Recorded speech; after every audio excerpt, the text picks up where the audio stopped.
जयराम जी री गोमतीरा पास महीने आवरी माता जी री प्राण प्रतिष्ठा रो महोत्सव चाली रो है और जटे की भव्य कलश यात्रा रो आयोजन व्यो। मैं आपने बताऊँ कि अमरतियारा पास महीने आवरी माता जी रा मंदिर रो 5 दिवसीय यो आयोजन चाली रो है और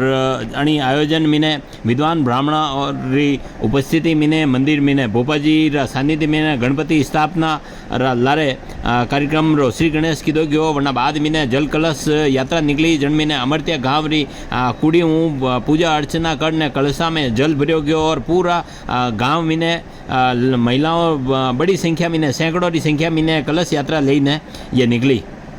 और आवरी माता मंदिर चौक पहुंची जटे की